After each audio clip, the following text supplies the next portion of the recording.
கிறிஸ்தியேசுக்குள் அன்பாக அழைக்கப்பட்ட அன்புக்குரிய சகோதர சகோதரிகளே, மீண்டுமாக இந்த வாரத்துல கூட அப்போஸ்தலனாகிய பவுலுடைய ஒரு தொடர் பயணத்துக்குள்ளாக நாம் கடந்த 13 பாகங்களாக பவுலை குறித்துதான அநேக விஷயங்கள் நாம் படித்து கொண்டு வந்து நிற்கிறோம். அதிலிருந்து நமக்குரிய ஆவிக்குரிய வளர்ச்சிக்கு தேவையான பாடங்களையும் தேவன் கற்றுக் கொடுத்து வந்திருக்கிறார். அந்த வகையில் இந்த நாள் நம்ம பார்க்க போறது பவுலின் கடைசி ஓட்டம். இந்த ஓட்டத்துல எல்லாருமே அப்போஸ்தலனாகிய பவுலை விட்டு போயிடுறாங்க. ரொம்ப ரொம்ப சிறிய பேர் மட்டும்தான் பவுல் கூடவே நின்னாங்களாம். இந்த சம்பவம் எப்போ நடக்குதுன்னு பார்த்தீங்கன்னா, நம்ம ஏற்கனவே நம்ம படிச்சிருக்கிறோம். அப்போஸ்தலனாகிய பவுலை அங்கே ஜெருசலேம்லேருந்து பிடிச்சி கொண்டு ரோமாபுரிக்கு எடுத்துன்னு போயிருப்பாங்க.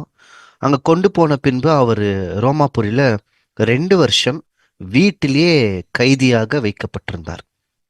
இந்த 2 வருஷம் முடியும் போது அப்போஸ்தலனாகிய பவுல் இங்கத்திலிருந்து விடுதலை ஆகுறார். விடுதலை ஆகுன பின்பு தான் அவர் வேற இடத்துக்கு போய் சில இடத்துல பிரசங்கம் பண்றாரு, சில இடத்துல மூப்பர்களை ஸ்தாபிக்கிறதுக்கு தேவையான வேலைகளை செய்றாரு. பவுல் கூட இருக்கிற மற்ற சீசர்களை அங்க விட்டும் போயிருக்கிறார். அதுக்கு நம்மளுக்கு சில வசன தகவல்கள் உண்டு. ஆனா ஒரு கேள்வி நம்மளுக்கு வரும், அப்போஸ்தலனாகிய பவுல எப்படி விடுதலை செய்தார்கள், ஆனா வசனம் எங்கேயுமே இல்லையே அப்படின்ற அநேக கேள்விகள் இருக்கலாம். ஆனா பவுலுடைய எழுத்துக்கள்ல இருந்து நம்மளால கண்டுபிடிக்க முடியும். அதே நேரத்துல சில சரித்திரபூர்வமாக ஆதாரங்கள் கூட உண்டு. இப்போ பவுல் விடுதலை ஆவறதுக்கு காரணம் என்னவா இருக்கும்னு பார்த்தீங்கன்னா, அவர் ராயனுக்கு அபயம் இடுகிறேன் அப்படின்னு சொல்லிட்டு தான் அவர் போனார். அப்போ ஒரு ரோம குடியுரிமை பெற்றுக்கொண்ட ஒருவர் ராயனுக்கு அபயம் இடுகிறேன் அப்படின்னு சொன்னார்னா, கண்டிப்பா ராயன் அல்லது ராயனுக்கு நேரடியாக சம்பந்தப்பட்ட யாரோ ஒருத்தவங்க பவுலோடைய அந்த விசாரணை விசாரிச்சிருக்கணும். அப்படி விசாரிக்காமல் அப்போஸ்தலனாகிய பவுலை விடுதலை செய்யறதுக்கு அவங்களுக்கு வாய்ப்பே இல்லை. ஏன்னா பவுல் மேல ஒரு குற்றச்சாட்டு இருக்கு. அப்ப இந்த 2 வருஷத்தின் முடிவுல அப்போஸ்தலனாகிய பவுல் யாரை சந்தித்திருக்கணும்னு பார்த்தீங்கன்னா, கண்டிப்பா ராயன் அல்லது ராயனுக்கு நேரடியாக விசாரணைக்கு சம்பந்தப்பட்ட யாரோ ஒருத்தவங்கள சந்திச்சிருக்கணும். அப்போஸ்தலனாகிய பவுலுடைய காலப்பகுதியில் அன்னைக்கு இருந்த ராயன் யாருன்னு பார்த்தீங்கன்னா, நியூரோ மன்னன் அப்படின்னு சொல்லப்படுகிறவர் தான் அன்னைக்கு பவுலோட காலகட்டத்தில் இருந்தார். இல்லைன்னா பவுலை 2 வருஷம் கழிச்சு விடுதலை செய்யவே முடியாது. இதெல்லாம் நம்ம ஏற்கனவே அப்போஸ்தலர்கள் 27ஆம் அதிகாரத்துல படிச்சோம். அன்னைக்கு ராத்திரி ஒரு தூதன் வந்து பவுலுக்கு என்ன சொல்லியிருக்குவாருன்னா, பயப்படாதே, நீ கண்டிப்பா சீசருக்கு முன்பதாக நீ போய் நிக்குவ. அப்பனா அந்த தீர்க்க தரிசனம் நிச்சயமாக நிறைவேறி இருக்கணும். ஏன்னா பிறகு அப்போஸ்தலனாகிய பவுல் மீண்டும் பிடிக்கப்படுறாரு. அப்போ அவரு சீசரை சந்திச்ச மாதிரிலாம் எதுவுமே நம்மளுக்கு குறிப்புகள் இல்லை. ஆனா இங்க வந்து பவுல் போய் நின்று இருக்கிறார். நின்று பேசின தொட்டு தான் பவுல் மேல எந்த குற்றச்சாட்டையும் நிரூபிக்க முடியாததுனால, ஏன்னா பவுல் மேல யூதர்கள் குற்றச்சாட்டு வச்சிருந்தாங்க. அந்த குற்றச்சாட்டு ரோமாபுரி வரைக்கும் எடுத்துன்னு வர முடியல அவங்களால. எப்படி நம்ம படிச்சோம்னு பார்த்தீங்கன்னா, கடந்த பாகத்திலே பார்த்தோம்.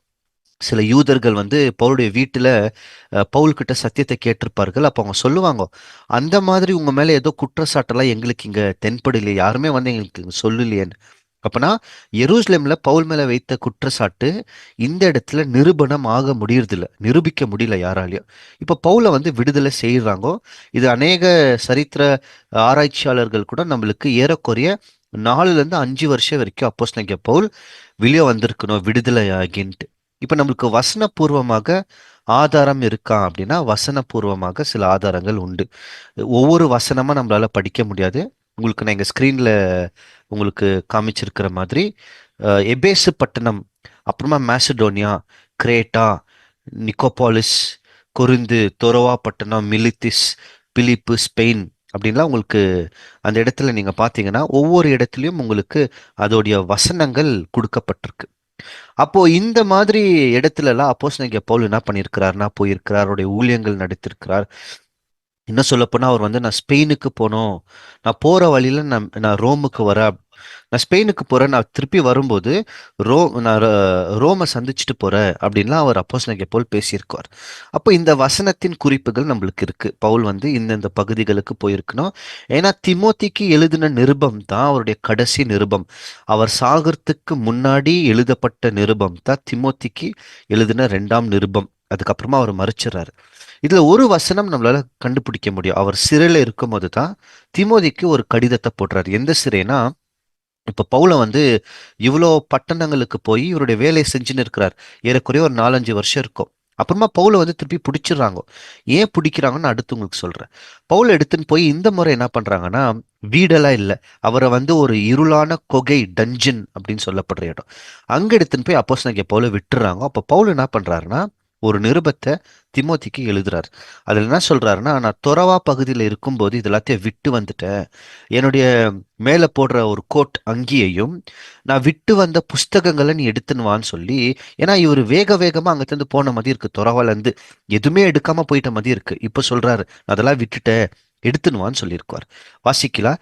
2 தீமோத்தி 4ஆம் அதிகாரம் 13ஆம் வசனம்.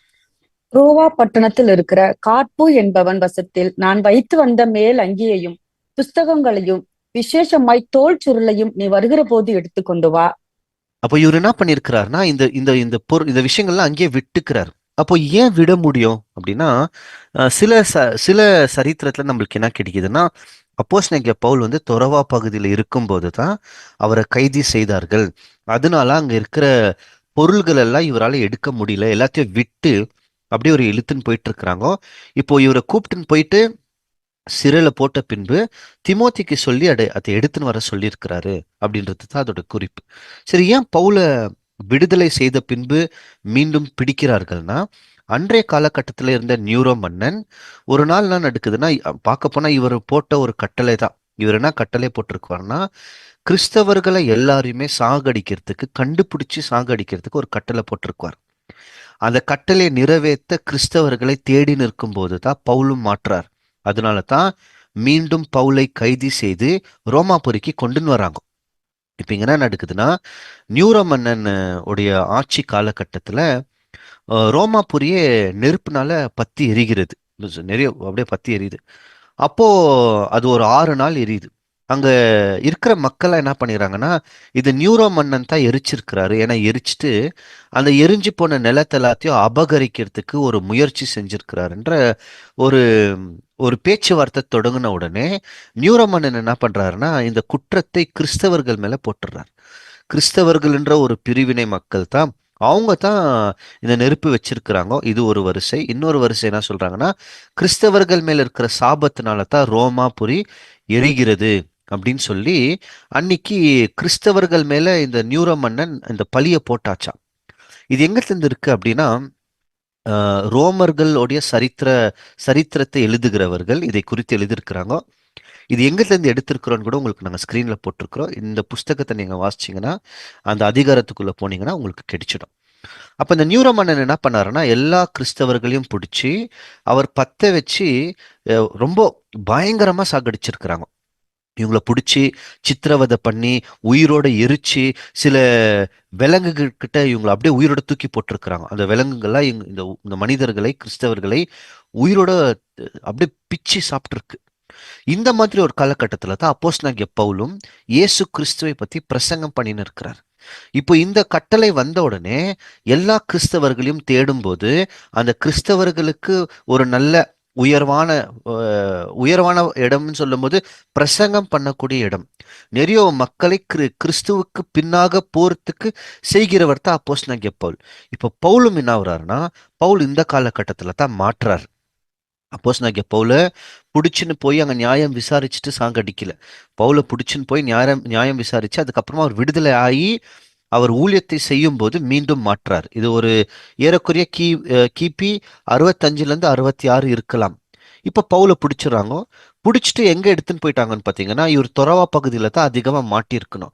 அங்கத்துல இருந்து நேரா இவர் எதுவுமே எடுக்க முடியல. இவரோட அங்கி எடுக்க முடியல, எழுத்துக்கள் எடுக்க முடியல, புஸ்தகம் சுருள்கள் எதுவுமே எடுக்க முடியல. சடனா வந்து பிடிச்சிட்டுக்கிறாங்க. இப்ப அங்கத்துல இருந்து பிடிச்சிக்கின்னு ரோமுக்கு தான் எடுத்துன்னு போனோம். ஏன் ரோமுக்கு எடுத்துன்னு போனோம்னா, அங்கதான் இந்த கிறிஸ்தவர்களை சித்திரவதை பண்றதும் சாகடிக்கிறதுக்கும் அதே நேரத்துல விசாரணையை கூட நடத்துவாங்க. அதனால அநேக கிறிஸ்தவர்கள் மாட்டுனாங்கோ. அதுல பவுலையும் இப்ப சங்கிலியில கட்டி சிறையில எடுத்துன்னு போய் போடல. அவரை என்ன மாதிரி பிடிச்சுன்னு போயிருக்கிறாங்கன்னா, குற்றவாளியை போல் பிடிச்சுன்னு போனாங்களாம். இது அவர் திமோத்திக்கு எழுதும் போது சொல்வார். 2 தீமோத்தி 2ஆம் அதிகாரம் 9ஆம் வசனம். இந்த சுவிசேஷத்தின் நிமித்தம் நான் பாதகன் போல கட்டப்பட்டு துன்பத்தை அனுபவிக்கிறேன். தேவ வசனமோ கட்டப்பட்டு இருக்கவில்லை. நான் அந்த பாதகன் போல் அப்படின்னு சொல்லப்படுற வார்த்தை என்னன்னு பார்த்தீங்கன்னா கிரிமினல்னு அர்த்தம். நான் என்ன ஒரு குற்றவாளி போல பிடிச்சிட்டுக்கிறாங்க. ஏன்? இந்த சுவிசேஷத்துக்காக என்ன சங்கிலியில வச்சாங்கோ, ஆனா தேவனுடைய வார்த்தையை மட்டும் சங்கிலியில வைக்க முடியாதுன்னு சொல்லி பவுல பிடிச்சுன்னு போய் விசாரிச்சிருக்கிறாங்க. இப்போ விசாரிக்கும் போது அப்போஸ்தலனாகிய பவுல் கூட இருக்கிற அநேக பேர் ஓடிட்டு இருக்கிறாங்க. நிறைய பேர் விட்டு ஓட்டாங்களா. இந்த பவுலே சொல்லுவாரு, நான் நியாயாதிபதி முன்னாடி எடுத்துன்னு போய் நிக்க வைக்கும் போது யாருமே இல்லை, எல்லாம் ஓடிட்டாங்கன்னு. ஏன்னா பவுல் கூட இருந்தா அவங்களையும் குற்றவாளி என்று கருதி அவர்களுக்கும் இந்த தண்டனை கொடுத்துருவாங்க. ஏன்னா இருக்கிறது ஒரே தண்டனை தான், கிறிஸ்தவர்களை சாகடி, அந்த தண்டனை இருந்துச்சு.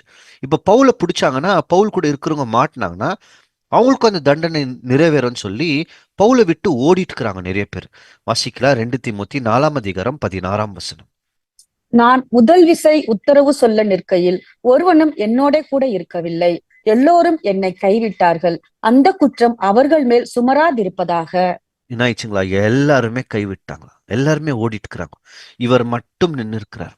அதனால தான் அப்போஸ்தலனாகிய பவுல் என்ன பண்றாங்கன்னா, எடுத்துன்னு போய் சிறையில போட்ட பின்பு கூட இவர் வெக்கப்படவில்லை. ஆனா பவுலுக்காக நிறைய பேர் வெக்கப்பட்டு போயிட்டு இருக்கிறாங்க. திமோத்திக்கு எழுதுவார், நான் உன்னை நம்புறேன் அப்படின்லாம் சொல்லுவார். வாசிக்கல அது கூட 2 தீமோத்தி 1:12. அது நிமித்தம் நான் இந்த பாடுகளை அனுபவிக்கிறேன். ஆயினும் நான் வெட்கப்படுகிறதில்லை. ஏனென்றால் நான் விசுவாசிக்கிறவர் இன்னார் என்று அறிவேன். நான் அவரிடத்தில் ஒப்பு கொடுத்ததை அவர் அந்நாள் வரைக்கும் காத்துக்கொள்ள வல்லவராய் இருக்கிறார் என்று நிச்சயித்தும் இருக்கிறேன். இவர் தனியா நின்னாருங்க, எல்லாரும் ஒட்டுக்கிறாங்க. அப்ப நம்மளுக்கு கேள்வி வரும், பவுல் கூடவே லூக்காலாம் இருந்தாங்களே, அவங்களாம் என்ன நடந்ததுன்ட்டு பின்னாடி பார்க்கலாம். ஆனா ரொம்ப முக்கியமா இந்த கடந்த பாகத்துல பார்த்தோம், நிறைய பேர் இருந்தாங்க அப்போஸ்தலனாகிய பவுல் கூட. அவங்க இருந்தவங்க எல்லாம் இப்ப அப்போஸ்தலனாகிய பவுல் பிடிக்கப்பட்ட உடனே கூட இல்ல. சில பேர் விட்டு போயிருக்கிறாங்க. சில பேர் என்ன ஆகுறாங்கன்னா, பவுலே அனுப்பிச்சு வச்சிடறாரு, நீ என் கூட இருக்காத, நீ வேற வேற பட்டணத்துக்கு போன்னு சொல்லி அனுப்பிச்சு வச்சிருக்காரு. அதுல ஆசியா பகுதியில இருந்து நிறைய பேர் வந்திருந்தாங்க, பவுல் கூட நிறைய பேர் இருந்தாங்க ஏசியால இருந்து. அவங்க எல்லாருமே விட்டு ஓடிட்டுக்குவாங்க. இதையே சொல்றாரு 2 தீமோத்தி 1:15. ஆசியா நாட்டில் இருக்கிற யாவரும் அவர்களில் பிகல்லு எர்மகெனே முதலாய் என்னை விட்டு விலகினார்கள் என்று அறிந்திருக்கிறாய். ஆசியால இருக்கிறவங்க, அந்த ஆசியானா எதுன்னு பாத்தீங்கன்னா எபேசு, சிமிர்னா, பெருகுமாம், நம்ம படிக்கிறவங்க இந்த லவோதேசியா, கொலோசு, ஹிரியோபாலிஸ், இது எல்லாமே ஆசியா நாட்டை சேர்ந்த சபைகள் அன்னைக்கு உருவாயிருந்தது. அந்த சபைகள்ல இருந்து பவுல் கூட இருந்திருக்கிறாங்க. ஆனா உச்சக்கட்ட உபத்திரவம் நியூரோமன்னோட காலகட்டத்துல வந்த உடனே விட்டு போயிட்டாங்களாம். ஆனா ஒருத்தர் வராருங்க, அப்போஸ்தலனாகிய பவுலை தேடின்னு வருவார். ஒரே ஒருத்தர் மட்டும் தான் தேடின்னு வந்து பவுலை சந்திச்சு அவரும் மாட்டிக்குவார். கடைசியில் அவரும் செத்துருவார். பவுலுக்கு சாகிறதுக்கு முன்னாடி அவரும் செத்துருக்குவார். அவர் யாருன்னு பாத்தீங்கன்னா 2 தீமோத்தி 1:16 அவரை பத்தி சொல்வார். ஒனேசி போருவின் வீட்டாருக்கு கர்த்தர் இரக்கம் கட்டளையிடுவாராக. அவன் அநேக தரம் என்னை இளைப்பாற்றினான். என் விலங்கை குறித்து அவன் வெட்கப்படவும் இல்லை.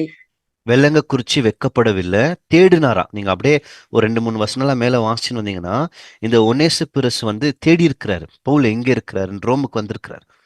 வந்து தேடி, இவர் யாருன்னு பாத்தீங்கன்னா எபேசு பட்டணத்துல அக்கிலா பிரிஸ்கிலாலாம் இருந்தாங்க இல்லைங்களா, இவரோட வீட்டுல சபை முதல் நடந்திருக்கு. அதே நேரத்துல எபேசு பட்டணத்துல இவங்க எல்லாருமே ஒரே சபையா இருந்திருக்கிறாங்க. பவுல் பிடிக்கப்பட்டிருக்கிறார், திருப்பி ரோமாபுரிக்கு கூட்டின்னு வந்துட்டாங்கன்னு தெரிஞ்ச உடனே வந்திருக்கிறார். வந்து பவுலை தேடி ரொம்ப ஆறுதலா இருந்திருக்கிறாரு. ஆனா இவர் பவுல் சாகிறதுக்கு முன்னாடி இவரும் ஏதோ ஒரு வகையில செத்துட்டு இருக்கிறார். எப்படி சொல்லலான்னு பாத்தீங்கன்னா, பின்னாடி 2 தீமோத்தி 4 அப்போஸ்தலனாகிய பவுல் வந்து வாழ்த்துதலை எழுதுவார். பிரிஸ்கில்லாவுக்கும் அக்கிலாவுக்கும் வாழ்த்துதல் எழுதுவாரு.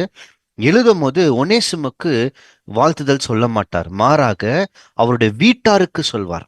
ஏன்னா இந்த ஒனேசிப்புரு அப்ப இருந்துட்டு இருக்குவார். அதனால அவருடைய வீட்டுக்கு என்ன பண்ணுவாருன்னா வாழ்த்துதலை சொல்வார். வாசிக்கலாம் 2 தீமோத்தி 4:19.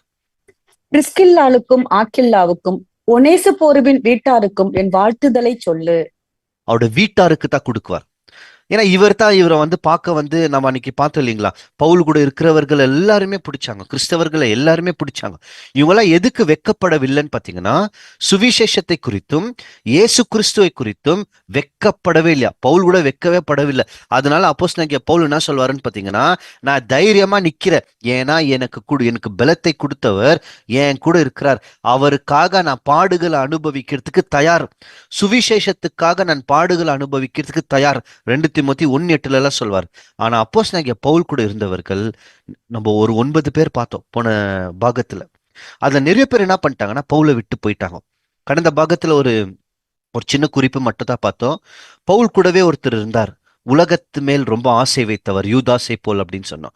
அவர் வேற யாரும் இல்ல, தேமா அப்படின்னு சொல்லுகிறவர். இவர் பவுல் கூடவே இருந்தாரு, கடந்த பாகத்துல படிச்சிருக்கிறோம். ஆனா இந்த உபத்திரவம் வந்த உடனே உலகத்தை பார்த்தாராம். உலகத்தை பார்த்து மீண்டும் தெசலோனிக்கா பட்டணத்துக்கு போயிடுவார், விட்டு போயிட்டுக்குவார். அப்புறமா இன்னும் 2 பேர் இருக்குவாங்க, கிரெசனஸ்ன்ட்டு அப்புறமா தீத்துன்ட்டு. இவங்களை என்ன பண்ணுவாருன்னா அப்போஸ்தலனாகிய பவுலே அனுப்பிச்சு வைக்குவார், நீ கலாத்தியா பகுதிக்கு போ, இன்னொருத்தரை வந்து தல்மாத்தியா பகுதிக்கு போ அப்படின்னு சொல்லி சில ஊழியத்தின் நிமித்தமா இவர்களுக்கு ஊழியங்களை கொடுத்து அனுப்பிச்சு வச்சிருக்கிறார். இந்த மாதிரி போவாங்க. அப்ப பவுல் கூட ஒரே ஒருத்தர் மட்டும் தாங்க நின்னாரு. அவர் யார் தெரியுங்களா? அவர் தான் லூக்கா. வேற யாருமே இல்லை, எல்லாரும் போயிட்டு இருக்கிறாங்க. 2 தீமோத்தி 4:11. லூக்கா மாத்திரம் என்னோட இருக்கிறான். மார்க்குவை உன்னோடே கூட்டிக் கொண்டு வா. ஊழியத்தில் அவன் எனக்கு பிரயோஜனம் உள்ளவன். லூக்கா மட்டும் தான் இருக்கிறார். திமோத்திக்கு சொல்றார், என் கூட இப்ப இருக்கிறது யாருன்னா லூக்கா தான். எல்லாரும் போயாச்சு. சில பேர் ஓடிட்டாங்க, ஆசியால இருக்கிறவங்க எல்லாருமே என்னை விட்டு போயிட்டாங்க. தேமாவும் போயாச்சு உலகத்துல நம்பி. சில பேரை மட்டும் நான் ஊழியத்துக்கு அனுப்பிச்சு வச்சிருக்கிறேன். இப்போ என் கூட லூக்கா மட்டும் இருக்கிறார், தனியா நிக்கிறேன் நான். அப்போ வரும்போது நீ திமோத்தி யாரை கூப்பிட்டுன்னு வான்னு பாத்தீங்கன்னா மார்க்கை கூப்பிட்டுன்னு வா. ஏன்னா மார்க்கு ஊழியத்துல கொஞ்சம் எனக்கு உதவியா இருக்குவார்.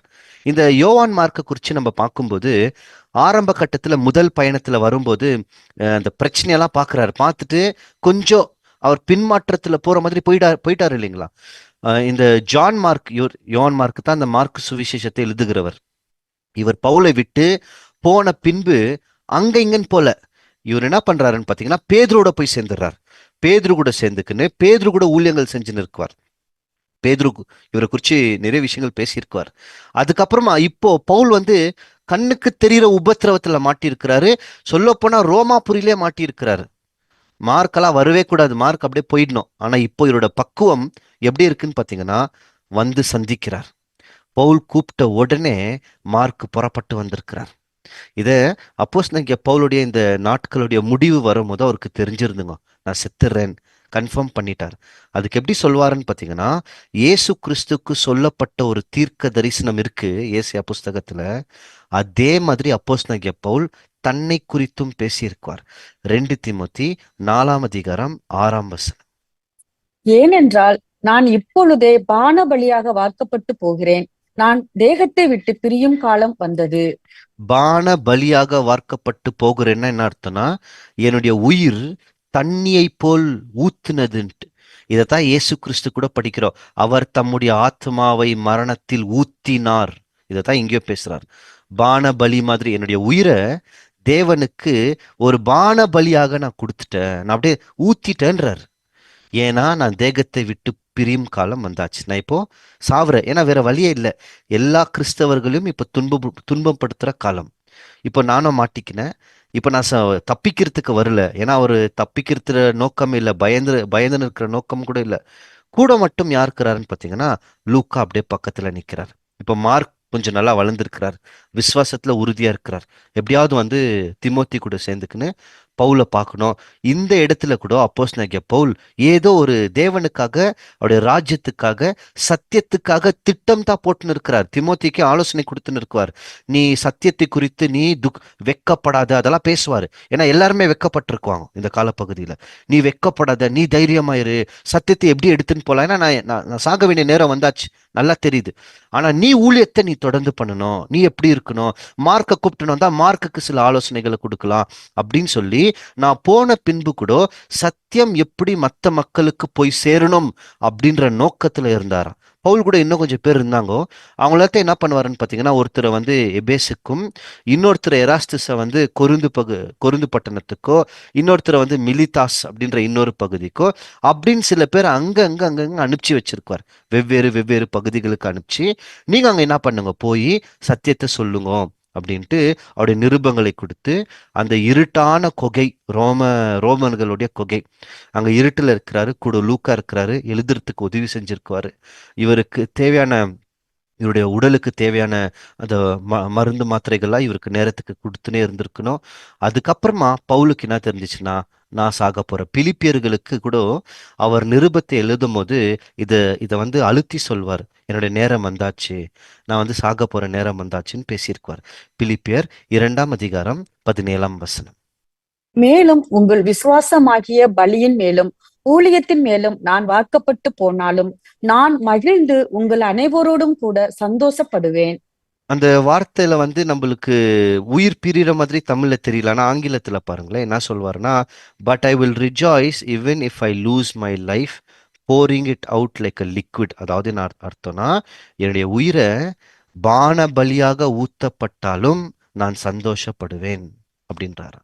இவருக்கு நல்லா தெரிஞ்சிச்சு, நேரம் வந்தாச்சு, சாகக்கூடிய நேரம். ஆனா என்னுடைய என்னுடைய உயிர் எப்படி ஊத்தப்படுதுன்னா, தேவனுக்கு ஒரு பலியாக ஊத்தப்படுதுன்னு சொல்லி அப்போஸ்தலனாகிய பவுல் சாகிறதுக்கு முன்னாடி எழுதின கடைசி வசனம் தான் நம்ம நிறைய நேரத்துல படிக்கும். எந்த வசனம் தெரியுங்களா? இந்த வசனம் தான் அவர் கடைசியில் எழுதுறார். அதுக்கப்புறமா அவர் செத்துறார். 2 தீமோத்தி 4 அதிகாரம் 7 மற்றும் 8. நல்ல போராட்டத்தை போராடினேன், ஓட்டத்தை முடித்தேன், விசுவாசத்தை காத்துக்கொண்டேன். அடுத்த வசனம். இது முதல் நீதியின் கிரீடம் எனக்காக வைக்கப்பட்டிருக்கிறது. நீதியுள்ள நியாயாதிபதியாக கர்த்தர் அந்நாளிலே அதை எனக்கு தந்தருளுவார். எனக்கு மாத்திரமல்ல, அவர் பிரசன்னமாகுதலை விரும்பும் யாவருக்கும் அதை தந்தருளுவார்.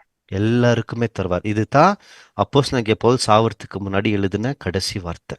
அவர் என்ன உறுதி பண்ணிட்டாருன்னா, என்னுடைய விசுவாசத்தை நான் காத்து கொண்டேன், நான் என்னுடைய ஓட்டத்தை ஓடி முடிச்சிட்டேன். ஜெயிக்கலன்னு சொல்ல பாருங்க, நான் ஓட்டத்தை ஜெயிச்சுட்டு ஓடி முடிச்சிருக்கிறேன் என் ஓட்டத்தை. எனக்கு மட்டும் இல்லை இந்த கிரீடம், யார் யாரெல்லாம் இந்த மாதிரி ஓடி முடிக்கிறீங்களோ, விசுவாசத்தை காத்து கொள்ளுகிறீர்களோ, உங்களுக்கும் கிரீடம் கிடைக்கும்னு சொல்லி திமோத்தி கிட்ட சொல்லிட்டு கடைசி இந்த நிருபத்தை போட்டிருக்குவார். அதுக்கப்புறமா லூக்கா வந்து சந்திச்சாரா என்னான்னு நம்மளுக்கு சரித்திரத்துல தெரியல. திமோத்தி வந்து பின்னாடி பவுல பார்த்தாரா என்னன்னு தெரியல. ரொம்ப வேகமா இவங்களுடைய அந்த நியாய தீர்ப்பெல்லாம் நடந்திருக்குது அன்னைக்கு இருக்கிற கிறிஸ்தவர்களை. கடைசியா அப்போஸ்தலனாகிய பவுல எப்படித்தான் சாகடிச்சிருக்கிறாங்கன்னு பார்த்தீங்கன்னா, இது வந்து எபேசஸ்க்கு எழுதின அந்த புஸ்தகம், அதுல இருந்து நம்ம எடுத்திருக்கிறோம். அதுல அப்போஸ்தலனாகிய பவுல தலை வெட்டி சாகடிச்சிருக்கிறாங்க. இதுக்கு நிறைய சரித்திரம் கூட நம்மளுக்கு இருக்கு, இது ஒண்ணு மட்டுமல்ல. ஏன் அப்போஸ்தலனாகிய பவுல தலை வெட்டி சாகடிச்சாங்கன்னா, ரோமர்களை வந்து சிலுவையில் அடிச்சு சாகடிக்க கூடாது, அது ரோமர்களுடைய சட்டம். அதனால அவர்களை சாகடிக்க வேண்டும் என்றால் ரோமர்களை தலையை வெட்டி சாகடிச்சிடுவாங்க பட்டயத்தினால. கடைசியாக அப்போஸ்தலனாகிய பவுலுடைய ஜீவன் இப்படித்தான் முடிஞ்சது. உண்மையா சொல்ல போனா, அவர் என்னைக்கு இயேசு கிறிஸ்துவ அவருடைய வாழ்க்கையில ஏத்துக்கொண்டாரோ அன்னைக்கு அவர் தலை வெட்டப்பட்ட மாதிரி தான். ஏன்னா இனி நான் அல்ல, எனக்குள் பிழைத்திருக்கிறது கிறிஸ்து. அவர் என்ன கண்ணோட்டத்தில் இது சொல்றாருன்னா, சபையாகிய சரீரத்துக்கு கிறிஸ்து தலையா இருக்கிறார். எனக்கு தலை என்னுடைய எஜமானன் ஆகிய கிறிஸ்து. அவர் என்ன சொல்றாரோ அதை தான் நான் பண்ணுவேன். அவருடைய திட்டம் என்ன இருக்கோ என்னுடைய வாழ்க்கையில நான் அது மட்டும் தான் செய்வேன்னு சொல்லிட்டு பவுலுடைய அங்க தொடங்கின தமஸ்கஸ்க்கு போகும்போது அந்த ஒளியை பார்த்து கீழே விழுந்து அங்க தொடங்கின பவுல் அப்பவே அவர் ஆவிக்குரிய விதத்துல அவருடைய தலை, அவருடைய சிந்தனை எழுந்து விட்டார். அந்த நேரம் முதல் ஒவ்வொரு நாளும் ஒவ்வொரு பாதையிலும் அவர் யாரை போல் சிந்திக்க தொடங்கிட்டாருன்னு பார்த்தீங்கன்னா, இந்த இடத்துல இயேசு கிறிஸ்து இருந்திருந்தாருன்னா என்ன பண்ணுவார், கிறிஸ்துவோடைய திட்டம் என்ன, தேவனின் திட்டம் என்ன, என்னுடைய வாழ்க்கையை எப்படி நான் அவங்களுக்காக அர்ப்பணிக்கிறோம், அடுத்த வேலை எனக்கு என்ன, நான் என்ன செய்யட்டோம், இந்த கண்ணோட்டத்திலும் இந்த சிந்தனையில பவுல் போன தொட்டு தான் கிறிஸ்துக்குள் இருந்த அந்த சிந்தனை உங்களுக்குள்ள கூட இருக்கணும்ட்டு அவரால் எழுத முடிஞ்சது. ஏன்னா அவர் அந்த சிந்தனைக்குள்ள வந்திருந்தார். ஒருத்தவங்க வராமல் மற்றவங்களுக்கு சொல்லவே முடியாது. அதாவது நாமளே ஒரு கிறிஸ்தவனா மாறலனா உங்களை ஒரு கிறிஸ்தவனாக என்னால மாற்ற முடியாது. இது பவுலுடைய உச்சக்கட்ட சிந்தனை. நான் கிறிஸ்துவாக கொஞ்சமா மாறி இல்லைன்னா நான் எப்படி உங்களை மாற்ற முடியும்? அதுக்கு நான் முதல் மாறணும். அதனால தான் இவருடைய வாழ்க்கையில முதல் இதெல்லாம் செஞ்சுன்னு வரும்போது தான் சொல்றாரு, கிறிஸ்துக்குள்ள இருக்கிற அந்த சிந்தனை உங்களுக்குள்ள தான் இருக்கணும் அப்படின்ட்டு. இது வந்து அவருக்குள்ள இருக்கிற அந்த தாழ்மை குணத்தை நம்ம கொஞ்சம் கவனிச்சு பார்க்கணும்னா, அதை பார்க்கறதுக்கு முன்னாடி பவுல் வந்து அன்னைக்கு செத்து போயிருந்தாலும் அவரு விட்டு போன எழுத்துக்கள் 2000 வருஷம் கழிச்சு கூட இன்னைக்கு கிறிஸ்தவர்கள் என்று சொல்லப்படுகிறவர்கள், அதுலயும் ரொம்ப குறிப்பாக இயேசு கிறிஸ்துவை பின்பற்றி போகிற புது சிருஷ்டிகளுடைய வாழ்க்கையில அதிகமாக உற்சாகத்தையும் அதிகமான திடமும் அவங்க அவங்க போகக்கூடிய அந்த வழி, பாதை, வெளிச்சம், சத்தியம், தீர்க்க தரிசனங்கள், எப்படி படிக்கணும், நிறைய விஷயங்களை பவுல் எழுதின நிருபத்திலிருந்து 2000 வருஷம் கழிச்சு கூட இன்னைக்கு நம்மளுடைய வாழ்க்கையில இன்னும் அந்த எஃபெக்ட் இருக்குது பாருங்க. இன்னமும் அது நம்மளை நடுத்தின்னு இருக்குது. அன்னைக்கு பவுலை சாகடிச்சிட்டாங்கன்னு நினைச்சாங்க. ஆனா தேவன் அப்போஸ்தலனாகிய பவுல் மூலியமா கொடுத்த எழுத்துக்களை இந்நாள் வரை சாகடிக்கவே முடியல. அது கண்டிப்பா தொடர்ந்து இன்னமும் போகும். இது அவருடைய அந்த புதிய ஏற்பாட்டுல பார்க்க போனா பாதி, ஏறக்குறைய பாதி புதிய ஏற்பாடு பவுலுடைய எழுத்துக்கள் மட்டும்தான். இன்னைக்கு நிறைய கிறிஸ்தவர்கள் எழும்பி இருக்கிறாங்க. அவங்களாம் பவுலை விரோதிகளை போல் பார்க்கறாங்க. அந்த மாதிரி நிறைய மதத்தார்ல இருக்கிறவர்கள் இருக்கிறாங்க, பவுலை எதிரிகளை போல பார்க்கிறவர்கள். ஏன்னா பவுல் எழுதின எழுத்துக்களை முன்னாடி வச்சா அவங்க எடுத்துன்னு இருக்கிற இன்னைக்கு இந்த வேற வேற பிரிவினைகள் இருக்கிறாங்க இல்லைங்களா, அவங்க எடுத்துன்னு வர சித்தாந்தங்கள், அவங்க எடுத்துன்னு வர பலவிதமான துருபதேசங்கள் ஒடிஞ்சிடும். அதனால் பவுல் மேலே இன்னைக்கு குற்றச்சாட்டு வைக்க தொடங்கிட்டாங்க. பவுல் தப்பு பண்ணிட்டாரு, அது பண்ணிட்டாரு, இது பண்ணிட்டாருன்னு. ஆனா பவுலுடைய தாழ்மை குணத்தை பார்த்தோன்னு வைங்களேன், அப்போஸ்தலர்களே அதிகமாய் ஊழியம் பண்ணவர் பவுல் தான். இது அவரே சொல்றாரு. அந்த மாதிரி ஊழியம் பண்ண அப்போஸ்தலனாகிய பவுல் அவரை குறிச்சு அவரே சாட்சி கொடுக்கிறார். முதல் கொடுக்கிறார். என்ன சாட்சினா, நான் அப்போஸ்தலர்களே சிறிய அப்போஸ்தலன், ஏன்னா நான் கிறிஸ்துவோடைய சபையை நான் துன்பப்படுத்தினேன். இன்னும் கொஞ்ச நாள் போறாரு, இன்னும் கொஞ்சம் நல்லா வளர்றாரு, நிறைய வேலைகளை செய்யறாரு. அடுத்து தன்னை குறித்து கொடுக்கிற சாட்சி, நான் பரிசுத்தவான்களே சிறிய பரிசுத்தவான், எனக்கு சொல்லவே சொல்லாதீங்கன்றாரு. இன்னும் கொஞ்ச நாள் ஆகுது, ஊழியத்தை இன்னும் இன்னும் நிறைய பண்ணினே வராரு. அடுத்து தன்னை குறித்து கொடுக்கிற சாட்சி, நான் பாவிகளில் பிரதான பாவி. அப்படியே கிறிஸ்துவோடைய தாழ்மை குணத்தை இவருடைய வாழ்க்கையில பார்க்கலாம். இதை என்ன எடுத்து பார்க்கலாம், அந்த பவுலுடைய இந்த இடத்துல இன்னைக்கு நம்மள ஒவ்வொருத்தங்களும் வச்சு பார்த்தா, என்னைய வச்சு பார்த்தா, ஊழியத்தை தொடங்கும் போது நான் ஒன்னும் இல்லைன்னு சொல்லுவேன். ஆனா ஒரு 2 வருஷம் 5 வருஷம் போன உடனே எனக்கு 2 கொம்பு முளைச்சிடும். ஒரு 10 வருஷம் போன உடனே எனக்கு தான் எல்லாம் தெரியும்னு இருக்கும். 20 வருஷம் போன உடனே நான் 20 வருஷமா இந்த சத்தியத்துல இருக்கிற, நான் வச்சிருந்து தான் சட்டம், நான் சொல்றது தான் நீங்க கேட்கணும், எனக்கு தான் நிறைய தெரியும்ன்ற உச்சக்கட்ட பெருமை ஒருத்தவங்களுக்குள்ள வந்துடும். எப்படி வருதுன்னே தெரியாதான். ஆனா பவுல் கிட்ட பார்த்தா அப்படியே அது அப்படியே வித்தியாசமா இருக்கு, அப்படியே வேறுபட்டிருக்கு. ஆரம்பம் பண்ணும் போது நான் அப்போஸ்தலனே கிடையாது, நான் சிறிய அப்போஸ்தலன்ட்டார். நான் பரிசுத்தவான்களே சிறிய பரிசுத்தவான். முடிக்கும் போது நான் பாவிகளிலேயே பிரதான பாவின்னு முடிச்சாராம். இந்த அளவுக்கு பவுல் தன்னை முழுமையாக ஒரு மெழுகுவத்தியை போல் தேவனுக்காகவும் கிறிஸ்துக்காகவும் எல்லாருக்காகவும் தன்னை அர்ப்பணிச்சாராம். இது அவர்கிட்ட நம்ம நல்லா பார்க்குற ஒரு தாழ்மை. ஒரு வசனத்தை வாசிக்கலாம். 1 கொரிந்தியர் 15 அதிகாரம் 8 எல்லோருக்கும் பின்பு அகால பிறவி போன்ற எனக்கும் தரிசனமானார். அப்போ பவுல் இந்த இடத்துல கிறிஸ்துவோடைய தரிசனத்தை பார்த்த பின்பு சொல்றாராம், நான் அகால பிறவி அப்படின்ட்டு. இந்த அகால பிறவின்ற நேரடியான வார்த்தை எடுத்துக்கணும்னா, நான் பிறக்க கூடாத ஒரு காலத்துல முன்னாடியே பிறந்துட்டேன்றாராம். ப்ரீமெச்சர் அப்படின்னு கூட சில இடத்துல சொல்லலாம். நான் இன்னும் பிறக்கிறதுக்கு நேரம் இருக்கு, முன்னாடியே பிறந்துட்டேன். நான் முன்னாடியே பிறந்த தொட்டு இயேசு கிறிஸ்துவை என்னால சந்திக்க முடிஞ்சது. ஒருவேளை நான் தள்ளி பிறந்திருந்தா இந்த கிறிஸ்துவை நான் பார்த்திருக்க முடியாது. நான் என் தாய் என்னை ஏதோ ஒரு தெரியாதத்தனமா இந்த இந்த நேரத்துல எனக்கு உயிர் கொடுத்துட்டாங்கன்ற கண்ணோட்டத்துல பேசினாராம். அது சில ஆங்கில பைபிள் எப்படி வந்திருக்கோன்னு பார்த்தீங்கன்னா, நான் தப்பான நேரத்துல பிறந்துட்டேனான்னு ஒரு கேள்வி மாதிரி கேட்டிருக்கோராம். இது நான் கிறிஸ்துவ சந்திச்சிட்டேன்ற ஒரு சோகத்துல இல்லை, நான் இப்படி பிறந்து கிறிஸ்துவ சந்திச்சேன் என்ற மிகப்பெரிய தாழ்மையில பேசியிருக்கிறாரா. பவுலுடைய ஒவ்வொரு இடத்துல அவருடைய வாழ்க்கையை உற்று கவனிச்சோன்னா, நிறைய இடத்துல பவுல்கிட்ட இருக்கிற தாழ்மையை நம்ம அப்படியே வெளியெடுத்து கண்டுபிடிக்க முடியும், நிறைய இடத்துல பார்க்க முடியும். பவுல் மேல தேவனுடைய கிருபை, தேவனுடைய தயவான கிருபை அவர் மேல இருந்ததுங்க. அதனால தான் அவர் சரியா செய்ய முடிந்தது நிறைய வேலையை. இதுல அவரே சொல்றார். 1 கொரிந்தியர் 15 அதிகாரம் 10 ஆகிலும் நான் இருக்கிறது தேவ கிருபையினாலே இருக்கிறேன். அவர் எனக்கு அருளிய கிருபை விருதாவா இருக்கவில்லை. அவர்கள் எல்லோரிலும் நான் அதிகமாய் பிரயாசப்பட்டேன். ஆகிலும் நான் அல்ல, என்னுடனே இருக்கிற தேவ கிருபையே அப்படி செய்தது. இப்போ பவுல் கிட்ட இருக்கிறது தேவனின் கிருபை. அதுல சொல்றாரு பாருங்க, எல்லா அப்போஸ்தலர்களோட அதிகமா நான் தான் பிரயாசப்பட்டேன். அது உண்மைதான். ஆனா அதை சொல்லிட்டு அது நான் இல்லைன்ட்டார் பாருங்க. இதுதான் அவர்கிட்ட இருந்த தாழ்மை. நான் இல்லை, எனக்கு தேவன் கொடுத்த கிருபை, ஏன் மூலியமா தேவன் வேலை செஞ்சுன்னு இருக்கிறார். இதை செஞ்சது எதுவுமே நான் இல்லைன்ட்டாராம்.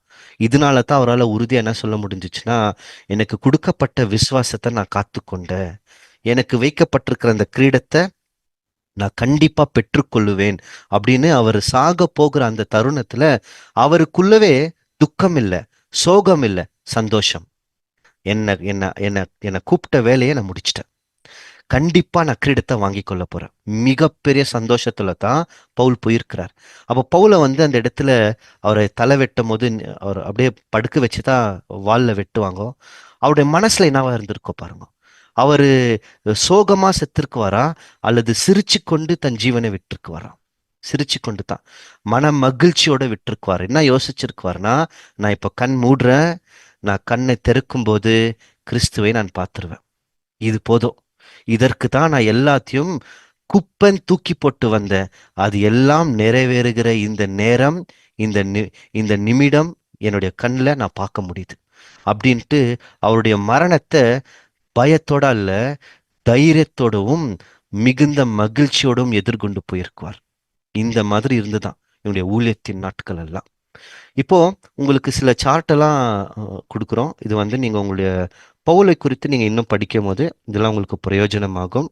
என்ன அப்படின்னு பார்த்தீங்கன்னா, அப்போஸ்தலனாகிய பவுல் கூட பயணத்துல போகும்போது எந்தெந்த இடத்துல யார் யார் இருந்தாங்கோ அப்படின்ட்டு ஒவ்வொன்றா பார்த்துனாங்க. உங்க பிடிஎஃபாக வரும்போது நீங்க எடுத்துக்கலாம். முதல் வந்து அப்போஸ்தலனாகிய பவுலுக்கு இந்த கலாத்தியருக்கு எழுதின நிருபம், தெசலோனியர்களுக்கு, இதெல்லாம் எங்க தந்து எழுதினார் அப்படின்றது தான் இந்த முதல் வரிசை. இந்த முதல் வரிசையில கலாத்தியருக்கு எழுதின நிருபம் கொருந்து பட்டணம் அல்லது அந்தியோக்கியிலிருந்து எழுதியிருக்கணும். இது அப்போஸ்தலனாகிய பவுலுடைய 2ஆம் பயணம் அல்லது 3ஆம் பயணத்தோட தொடக்கத்துல எழுதியிருக்கணும் அப்படின்ற ஒரு லிஸ்ட். தெசலோனியர்களுக்கு எழுதின நிருபம் கொருந்து பட்டணத்திலிருந்து எழுதுறார். அவர் எழுதும்போது 2ஆம் பயணத்துல இருக்கிறார். ஏறக்குறைய கிபி 50லேருந்து 51 வரைக்கும் இருக்கணும் அப்படின்னு சொல்லி பவுல் எழுதின 14 நிருபங்களும் உங்களுக்கு ஒரு அட்டவணையா இருக்கு. இதை நீங்க என்ன பண்ணலாம்னா பயன்படுத்திக்கலாம். அடுத்து அப்போஸ்தலனாகிய பவுலுடைய பயணத்தில் போகும்போது பவுல் கூட யார் யாரெல்லாம் வந்தாங்கோ, முதல் பயணத்தில் வந்தவர்கள் யாரு? பவுல் இருக்கிறாரு. பவுல் முழு பயணத்திலே இருக்கிறார். அவர் அந்தியோக்கியா பட்டணம் அங்கத்துல இருந்து தான் இவருடைய பயணம் தொடங்குகிறது. கூட யார் பவுல் கூட போறது யாரு? பர்னபா. அடுத்து பவுல் பர்னபா கூட போறது யாரு? யோவான் மார்க். இவர் அந்தியோக்கியா, சைப்ரு, பிருகாக்கு போயிட்டு அதுக்கப்புறமா பம்பிலியா நாட்டுல இருந்து இவர் திருப்பி என்ன பண்றாருன்னா இவங்க எல்லாத்தையும் விட்டு வந்துருவாரு அப்படின்னு சொல்லி உங்களுக்கு இந்த குறிப்புகள் கூட இருக்கு. இந்த மாதிரி முதல் பயணம், 2ஆம் பயணம், அடுத்து பவுலுடைய 3ஆம் பயணம், 3ஆம் பயணம் முடிஞ்ச பின்பு அப்போஸ்தலனாகிய பவுல் அங்கத்திலிருந்து சிறைக்கு போவார். அது தலைப்பு கொஞ்சம் மாற்றணும். அங்கத்திலிருந்து அவர் ஜெருசலேமுக்கு போவார். ஜெருசலேமில் போயிட்டு ரோமுக்கு போவார். அப்போ ரோமுக்கு போகும்போது பவுல் கூட யார் யார் பயணமா வந்திருக்கிறாங்கோ, ரோமாபுரியில இவர் வீட்டில் இவரை அரெஸ்ட் பண்ணி வச்சிருக்கும் போது அப்போஸ்தலனாகிய பவுல் கூட யார் யார் இருந்தாங்கோ, அவங்களுக்கு கொடுக்கப்பட்ட வேலைகள் என்ன, அதுக்குரிய வசனங்கள், பவுலை வீட்டிலிருந்து விடுதலை செய்த பின்பு அப்போஸ்தலனாகிய பவுல் வந்து வேற எந்தெந்த பகுதிகளுக்கு போனாரு, எந்தெந்த ஊருக்கு போனாரு, அங்க அவர் பண்ண ஊழியங்கள், அவர் கூட யார் இருந்தார்கள், அதுக்கப்புறமா பவுல் விடுதலை ஆகி மீண்டும் பவுலை கைது செய்து பவுலை சிறைக்கு எடுத்துன்னு போறாங்க. இப்ப பவுல் கூட போகிறவர்கள் லூக்கா, அடுத்து யார அவர் கூப்பிடுறாரு? திமோத்தி, அடுத்து வேற யாரை கூப்பிட்டு இருக்கிறார்? மார்க்கு, ஜான் மார்க்கு, வேற யார் பவுல் கூட வந்திருக்கிறாங்க? பவுல் சில நிருபங்களா கொடுத்துருக்குவார், நீ அங்க போ இங்க போன்ட்டு. அந்த குறிப்புகள் எல்லாமே என்னன்னு பார்த்தீங்கன்னா உங்களுக்கு ஒரு லிஸ்டா இங்க கொடுக்கப்பட்டிருக்கு. இதை நீங்க பவுலை குறித்து இன்னமும் படிக்கும்போது இந்த கண்ணோட்டத்துல நீங்க இப்போ உதாரணத்துக்கு ஒரு நிருபத்தை எடுத்து படிக்கிறீங்கன்னா அந்த நிருபம் எந்த காலப்பகுதியில் எழுதப்பட்டது, பவுல் எந்த இடத்துல இருக்கும்போது அந்த நிருபம் எழுதப்பட்டிருக்கிறது அப்படின்ற ஒரு ஒரு ஒரு மேலோட்டமான ஒரு கண் உங்களுக்கு கிடைச்சிச்சுன்னா, ஒரு கண் பார்வை, அப்போ அந்த நிருபங்களை படிக்கும்போது நீங்க புரிஞ்சுக்கலாம், ஓ இது 2ஆம் பயணம்னா இந்த சம்பவத்தை பத்தி பவுல் பேசியிருக்கிறாருன்னு உங்களுக்கு ஒரு அந்த பவுலுடைய நிருபங்களை படிக்கிறதுக்கு இன்னமும் அதிகமான தெளிவு கிடைக்கும். இதுதான் பவுலுடைய ஒட்டுமொத்தமான வாழ்க்கையும் இப்படிதான் அவருடைய வாழ்க்கை போனது. சரி, இதுல இருந்து நமக்கு என்ன ஒரு பாடம், அதை பார்த்துட்டு பவுலுடைய பயணத்தை நம்ம இன்றைய பாகத்துடன் நிறைவு செய்வோம். நம்ம கடந்த சில வாரங்களாக அப்போஸ்தலர்கள் அப்படின்ற ஒரு பெரிய தலைப்புல ஒரு துணை தலைப்பு தான் அப்போஸ்தலனாகிய பவுல் நீண்ட பாடமாக படித்து கொண்டு வந்து இருக்கிற இந்த ஒரு தொடர் இந்த வாரத்துடன் நிறைவடைகிறது. அப்போ நமக்குரிய பாடம் என்ன? அப்படின்னா முதல் காலம் சரியாக நிறைவேறின உடனே அப்போஸ்தலனாகிய பவுல் எடுத்துன்னு போய் நியூரோ மன்னனுக்கு முன்னாடி நிக்க வச்சாங்க. இது தீர்க்க தரிசனத்தின் நிறைவேறுதல் தான். ஏன்னா பவுலை அழைக்கும் போதே கிறிஸ்து என்ன சொல்லியிருக்காருன்னா, நான் தெரிந்து கொள்ளப்பட்ட பாத்திரம் நீ, நீ புறஜாதிகளுக்கும் ராஜாக்களுக்கும் இஸ்ரேல் புத்திரர்களுக்கும் போய் நீ என்ன பண்ணுவ, நீ சாட்சியா இருக்க, என் நாமத்தின் நிமித்தமாக போவேன்ட்டு. இவர் போனார், இஸ்ரேல் மக்களுக்கு போனார், புறஜாதிகளுக்கு போனார், ராஜாக்களுக்கெல்லாம் சொன்னார். கடைசி எல்லா ராஜாக்களுக்கும் மேல இருக்கிற ராஜா தான் இந்த மன்னன், நியூரோ மன்னன். கடைசியில இவருக்கும் அந்த இடத்துல சந்திச்சிருக்கிறார். அப்ப ஏதோ ஒரு இடத்துல பேசியிருக்கிறாங்க. ஏன் அது நம்மளுக்கு ரெக்கார்ட் ஆகல அப்படின்னா, இவரை தனியா தான் கூப்பிட்டு போயிருக்கிறாங்க. அங்க என்ன நடந்ததுன்னு தெரியல. ஆனா கண்டிப்பா போய் சீசர் முன்னாடி நின்று இருக்கிறாரு.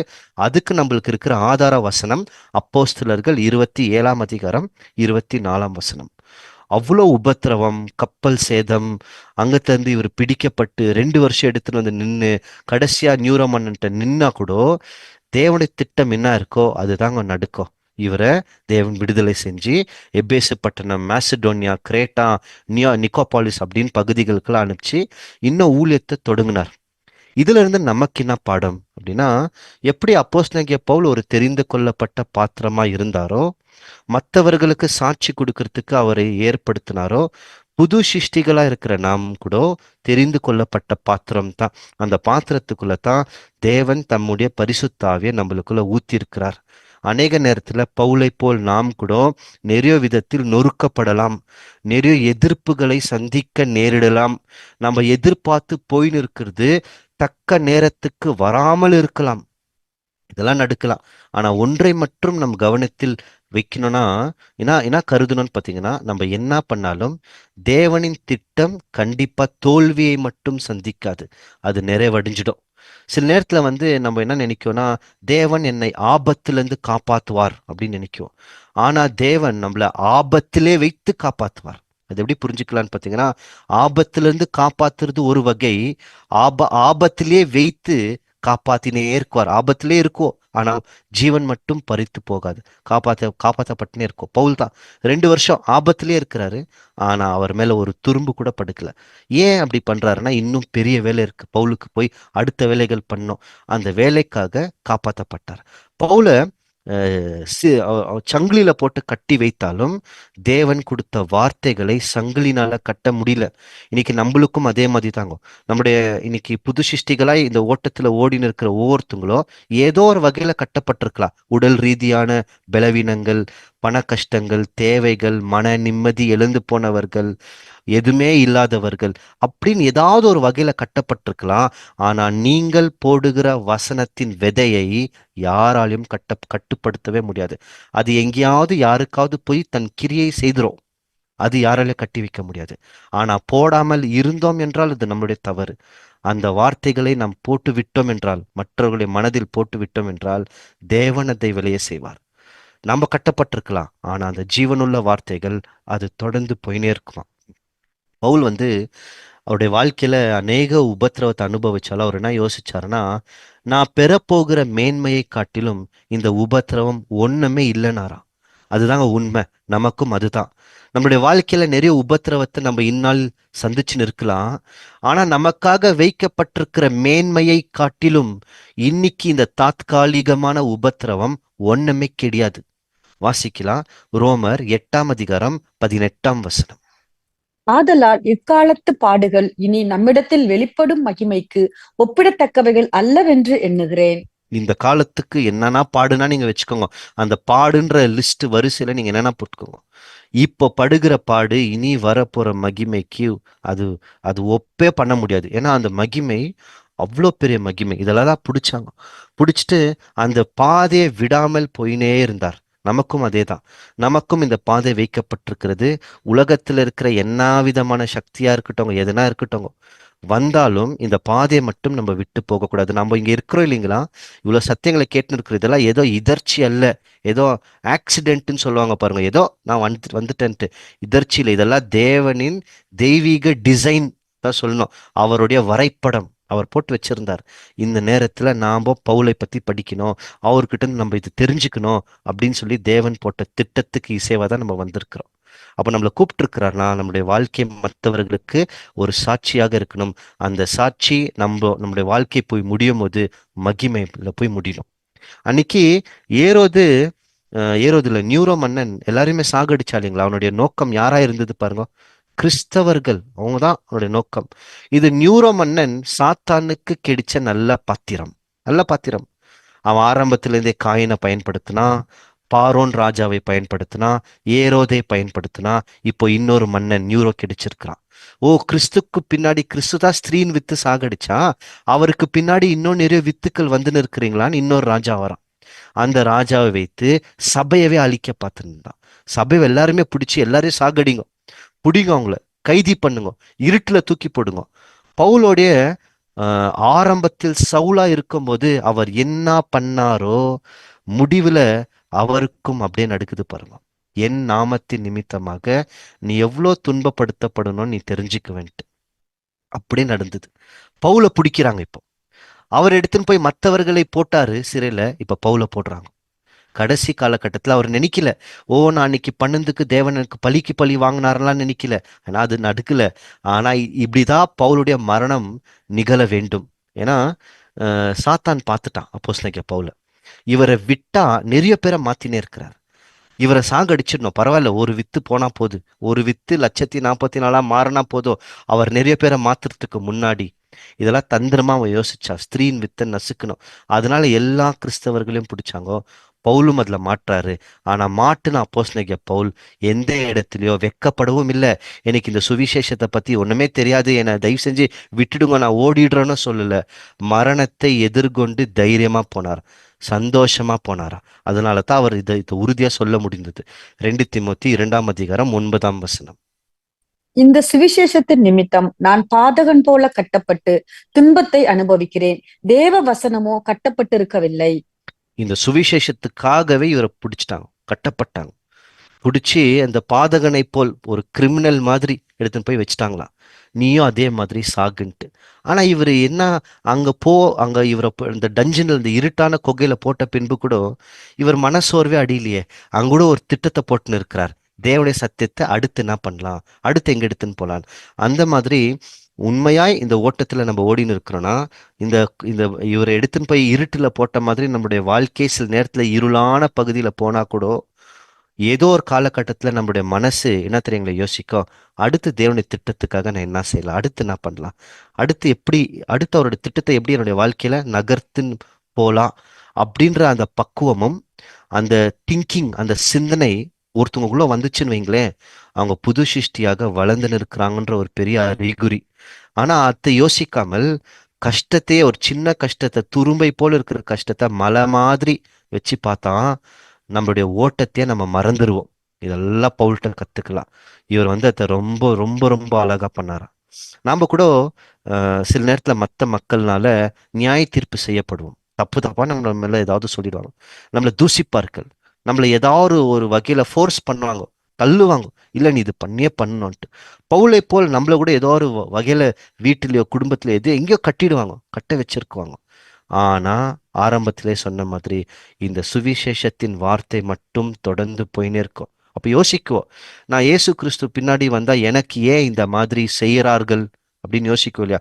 ஏன் என்ன உலகம் தூசிக்குது அப்படின்னு யோசிக்கும். இதுக்கு இயேசு கிறிஸ்து விடை கொடுக்கிறார்.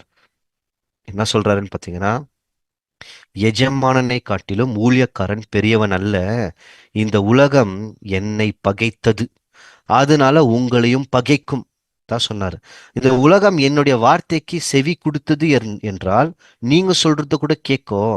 ஆனா நான் சொல்றதே கேட்கல, அப்ப நீங்க சொல்றது எப்படி கேட்கும்னு சொன்னாராம். வாசிக்கலாம், யோவான் 15:20. ஊழியக்காரன் தன் எஜமானிலும் பெரியவன் அல்ல என்று நான் உங்களுக்கு சொன்ன வார்த்தையை நினைத்துக் கொள்ளுங்கள். அவர்கள் என்னை துன்பப்படுத்தினதுண்டானால் உங்களையும் துன்பப்படுத்துவார்கள். அவர்கள் என் வசனத்தை கை கொண்டதுண்டானால் உங்கள் வசனத்தையும் கை கொள்ளுவார்கள். இப்படிதான் கிறிஸ்துடைய வசனத்தை கை கொண்டிருந்தாங்களா, நம்மளது கை கொள்வார்களா? இல்ல கிறிஸ்துடைய வசனத்தை கேட்கலையா, அப்படின்னா நாம சொன்னா கூட கேட்க மாட்டாங்க. அப்பனா என்ன சொல்ல வர்றாருன்னா, இந்த மாதிரி வகை உள்ளவர்கள் இருக்குவாங்க. சில பேர் கேட்குவாங்க, சில பேர் கேட்க மாட்டாங்க. சில பேர் ஏற்றுக்கொள்வார்கள், சில பேர் நம்மளே தூசிப்பார்கள். அதனால நீங்க சோர்வடைஞ்சிடாதீங்கோ. ஒண்ணு மட்டும் நினைச்சுக்கோங்க, நம்ம ஊழியக்காரர்கள், எஜமானனாகிய கிறிஸ்து, அவருக்கே இது நடந்தது என்றால் நமக்கும் நடக்கும். அதனால தான் பவுல் சொல்லும்போது, நாங்கள் அனுதினமும் ஆட்டை போல் அடிக்கப்பட்டு நிற்கிறோம்னு சொல்வார். வாசிக்கல ஒரு 2 வசனம். ரோமர் 8 அதிகாரம் 36 37. கிறிஸ்துவின் அன்பை விட்டு நம்மை பிரிப்பவன் யார்? உபத்திரவமோ, வியாகுலமோ, துன்பமோ, பசியோ, நிர்வாணமோ, நாசமோசமோ, பட்டயமோ? ஒண்ணுமே பிரிக்க முடியாதான். அடுத்த வசனம். இவற்றில் எல்லாவற்றிலேயும் நாம் நம்மில் அன்பு கூறுகிறவராலே முற்றும் ஜெயம் கொள்ளுகிறவராய் இருக்கிறோமே. என்ன நடந்தாலும் பரவாயில்லங்க, நம்ம ஜெயிச்சே ஜெயிச்சிடுவோம் ஏதோ ஒரு வகையில. இது எப்படி புரிஞ்சுக்கலாம்னு பாத்தீங்கன்னா, இப்போ இப்போ நீங்க முடிவு எடுத்துட்டீங்களா, இந்த இடுக்கமான வாசல நடந்து நடக்கணும்ட்டு, என்ன நடந்தாலும் இந்த வாசலை விட்டு நீங்க போவே போவாதீங்க, நடந்துன்னு போயினே இருங்க. ஒருவேளை நம்மளால 1,44 ஜெயிக்க முடியலன்னா கூட இந்த ஓட்டத்தை மட்டும் விடாதீங்க. ஏன்னா அவர் கைமாறு கொடுத்தே கொடுக்குவார். நம்ம எடுத்திருக்கிற முயற்சிக்கு அவர் வீணா போறதுக்கு மட்டும் விட மாட்டார். ஏதோ ஒரு வகையில கைமாறு கிடைச்சிடும். அதனால தான் நம்மளுக்கு ஜெயம் கிடைக்கும்னு வருது. ஆங்கிலத்துல என்ன சொல்வாருன்னு பாத்தீங்கன்னா, overwhelming victory is ours through கிரைஸ்ட்ன்றாரு. அதாவது என்ன அர்த்தம்னா, எதிர்பார்க்க கூடாத ஒரு ஜெயம் கிறிஸ்து மூலியமா நம்மளுக்கு கிடைச்சிடும். அதனால தொடர்ந்து போயினே இருங்கோ, என்ன நடந்தாலும் தொடர்ந்து போங்கோ. ஆனா பவுல் கூட சில பேர் இருந்தாங்க பாருங்க. பவுலுக்கு பிரச்சனைன்னு வந்த உடனே பவுலுடைய வாழ்க்கையில ரொம்ப இருளான பகுதி இது, எடுத்துன்னு போய் இருட்டிலே போட்டாங்க.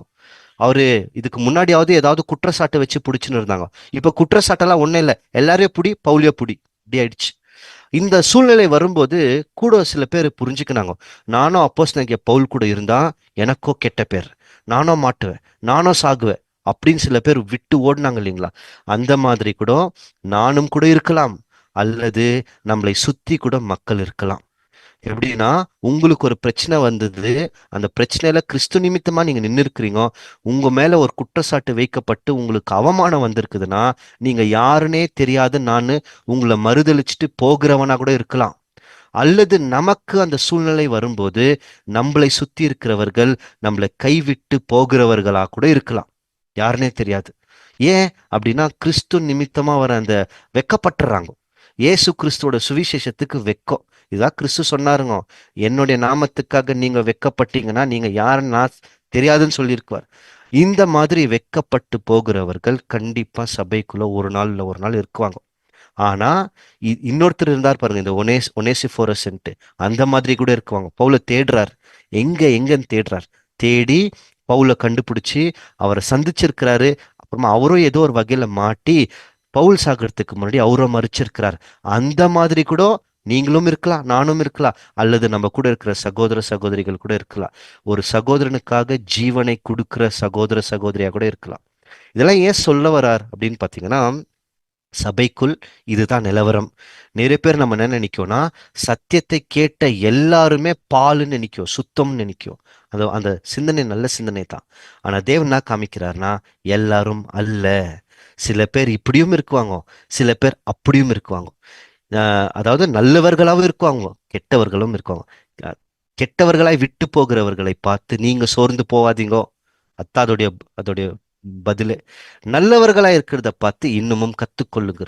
அப்ப தேமாவை பார்த்து நம்ம என்ன கத்துக்கலாம்னா, இந்த மாதிரி சூழ்நிலை வரும்போது நாம விட்டு போக கூடாது, நல்லா வைராக்கியமா நிக்கணும், கடைசி வரைக்கும் நிக்கணும். இவர் எதை எதை நோக்கி ஓடிட்டார்னா, உலகத்தை நோக்கி ஓடிட்டார். இப்படிதான் யூதாசோ உலகத்தை பார்த்து போயிட்டார். இப்ப இவங்களோட முடிவெல்லாம் என்னத்தான் நடக்குதுன்னு தெரியும். இன்னைக்கு கூட சத்தியத்தை கேட்டு நிறைய பேர் உள்ள வருவாங்க. ஆனா ஒரு காலகட்டத்துல உலகம் நம்மளை இழுக்கும். நம்ம உலகத்துல சில நன்மைகள் வாங்கியிருக்கோம், விட்டு வந்த பழைய சபைகள் இருக்குது பாருங்க, அவங்களாம் நம்மளுக்கு சில நன்மைகள்லாம் செஞ்சிருக்குவாங்க, தேவைகளுக்கு பூர்த்திப்படுத்திருக்குவாங்க. சில பேர் கல்லறை அதை பிடிச்சுன்னு இருக்குவாங்க. அந்த மாதிரி நன்மைகள் கூட இந்த உலகத்தின் மூலியமா கிடைக்குது. அதுக்காகவே சில பேர் சத்தியத்தை மறுதலித்து அங்க போயிடுவாங்க. அங்க போகும்போது என்ன சொல்லுவாங்கன்னா, நான் விட்டு சத்தியத்துக்கு வந்தா அது எதுவுமே எனக்கு கிடைக்காது, நாங்க போனா எனக்கு அது கிடைக்கும்னு சொல்லி போகிறவர்களும் இருக்கலாம். ஏன், அது நானா கூட இருக்கலாம். அப்ப நம்ம யாரை போல் இருக்கக்கூடாதுன்னு பாத்தீங்கன்னா, தேமா மாதிரி இருக்கக்கூடாது. யாரை போல் இருக்கணும்னு பாத்தீங்கன்னா, இந்த ஒனேசிஃபோரஸ் மாதிரி தேடி வந்தாராம். அதுக்கு அவர் கொடுத்த விலை என்னன்னா, தன்னுடைய ஜீவன், உயிரே இழந்துட்டார். இதனால்தான் எபிரேயர் 10 அதிகாரம் 38 இந்த பாதையை விட்டு திரும்பி போயிட்டோன்னு வைங்களேன், அவங்கள தேவன் பிரியப்பட மாட்டாராம். வாசிக்கலாம் 2 வசனம், எபிரேயர் 10:38-39. விசுவாசத்தினாலே நீதிமான் பிழைப்பான், பின்வாங்கி போனவனானால் அவன் மேல் என் ஆத்துமா பிரியமா இராது என்கிறார். இப்போ விசுவாசத்தை வச்சுட்டோம். அந்த விசுவாசத்துக்கு பேரு மகா பரிசுத்தமான விசுவாசம். ஆனா இந்த விசுவாசத்தை வைத்து பின்வாங்கி போயிட்டோம் என்றால் அவருடைய ஆத்மா நம்ம மேல பிரியமா இருக்காதான். 39 வசனம். நாமோ கெட்டு போக பின்வாங்குறவராய் இராமல் ஆத்துமா ஈடேற விசுவாசிக்கிறவர்களாய் இருக்கிறோம். உம். நம்ம பின்வாங்கி போயிட்டோம்னா கெட்டு போயிடும். கெட்டு போகிறதுக்கு பின்வாங்காமல் இருக்கக்கூடாதா. மாறாக எப்படி இருக்கணும்னு பார்த்தீங்கன்னா உத்தமம் உள்ளவர்களா இருக்கணும். அப்பதான் நம்மளுக்கு ரட்சிப்பே வரும். இதுதான் இயேசு கிறிஸ்து சொல்லும் போது மத்தேயு 10:32, என்னுடைய நாமத்தை நீங்க அறிக்கையிட்டீங்கன்னா பரலோகத்துல இருக்கிற பிதாவுக்கு முன்பதாக நான் உங்களை அறிக்கை பண்ணுவேன். என்னுடைய நாமத்தை நீங்க மறுதளிச்சிட்டீங்கன்னா பரலோகத்துல இருக்கிற பிதாவுக்கு முன்பதாக நானும் மறுதளிக்குவேன். என்ன இதோடைய அர்த்தம்? எல்லா கிறிஸ்தவர்களும் அறிக்கை தானே இடுறாங்கோ, வாய் வழியாக இல்லைங்கோ, வாழ்க்கை வழியாக. யார் கிறிஸ்துவோடைய வாழ்க்கையை இந்த பூமியில பிரதிபலிக்கிறார்களோ அவர்களை கிறிஸ்து பரலோகத்துல இருக்கிற பிதாவாகிய தேவனுக்கு முன்பதாக சொல்வார், இவங்க பிரதிபலிச்சாங்கன்ட்டு. யார் கிறிஸ்து இன்னார் இன்னாருன்னு தெரிஞ்சு கூட தன்னுடைய வாழ்க்கை வழியாக கிறிஸ்துவை நிராகரிக்கிறதுனா என்ன அர்த்தம்னா, நான் வாழ்ற வாழ்க்கை ஒண்ணு, வாய் மட்டும் கிறிஸ்துன்னு சொல்லுது. அப்போ நான் வாயில உதட்ட அளவுல கிட்ட இருக்கக்கூடாது, இருதயத்தில் அளவுல கிட்ட இருக்கணும். என்னுடைய செயல் காமிக்கணும் நான் கிறிஸ்துவை பின்பற்றி போகிறவன்ட்டு. இப்படி செய்கிறவர்கள் கிறிஸ்துவை அறிக்கையிடுகிறார்கள், வாயில இல்ல வாழ்க்கையில். அவர்களை பிதாவுக்கு முன்பதாக கிறிஸ்து அறிக்கையிடுவார். அவர் சொல்வார், ஆமா இவங்க செஞ்சாங்க. அறிக்கை இடாதவர்கள், வாழ்க்கையில செய்யாதவர்கள், இவங்க யாருன்னே தெரியாது, அறிக்கை பண்ண மாட்டார், மறுதளிச்சிடுவார். என்னன்னா இவங்க எனக்கு சபையல்ல, இவங்க எனக்கு மனவாட்டே இல்லை. இந்த மாதிரி நம்ம ஆகக்கூடாதுன்னா நம்ம வாயில சொல்றவர்களா இல்ல வாழுகிறவர்களா இருக்கணும். இத எபிரேயர்ல பவுல் சொல்லும் போது நம்ம சின்ன சின்ன காரியங்கள் செய்யறோம் இல்லைங்களா, சின்ன சின்னது இதெல்லாம் தேவன் மறுக்கவே மாட்டார், கை மாறு கொடுத்துருவார். எபிரேயர் 6:10. ஏனென்றால் உங்கள் கிரியையையும் நீங்கள் பரிசுத்தவான்களுக்கு ஊழியம் செய்ததினாலும் செய்து வருகிறதினாலும் தமது நாமத்திற்காக காண்பித்த அன்புள்ள பிரயாசத்தையும் மறந்து விடுகிறதற்கு தேவன் அநீதியுள்ளவர் அல்லவே. சின்ன சின்ன அன்பு காமிச்சிருக்கோம் இல்லைங்களா மற்ற சகோதர சகோதரிகளுக்கு, குறிப்பாக விசுவாச வீட்டாருக்கு சின்ன சின்ன வேலைகள் செய்யறதும் தேவன் மறக்க மாட்டார், கண்டிப்பா கொடுத்துருவார். அதுக்கு கைமாறு கொடுப்பார். யாரு? இந்த ஒனேசிப்பு செஞ்ச மாதிரி. சின்னது தான், உயிரை எழுந்தாரு, ஆனா இவருக்கு தேவன் கொடுக்குற கூலினா தெரியுங்களா, நித்திய ஜீவன். அதுதான் இவர் கிடைச்சிருக்கோம். ஏன்னா சிநேகிதனுக்காக தன் ஜீவனை கொடுக்கிற ஜீவன் இவர்கிட்ட பார்க்க முடியுது, அவள்கிட்ட கூட பார்க்க முடியுது. இவங்களா அதிகமா வரவே இல்லை பாருங்க, ஒனேசிப்போரெல்லாம் அதிகமா நம்ம பாடங்கள்ல படிச்சே இருக்க மாட்டோம். ஆனா கடைசியில் அவர் செய்தார் பாருங்க செயல், அந்த ஒரு செயல் அவருடைய வாழ்க்கையை புரட்டி போட்டுச்சு. கிரீடத்துக்கே ஒரு ஆளா பாத்திரனா மாறி இருக்கிறார். கூட எவ்வளவு பேர் விட்டு போனாலும் லூக்கா நின்னாருங்க, அமைதியா நிக்கிறார். எங்கேயுமே லூக்கா தன்னை பிரபலமாக்கி கொள்ளாதவர்கள், நான் அதை பண்ணேன் இதை பண்ணேன், எங்கேயுமே தன்னை குறித்து இன்னைக்கு நிறைய பேர் சொல்லுவாங்களா, அவங்கள குறிச்சு அவங்களே மோளம் அடிச்சுக்கிறாங்கன்ட்டு.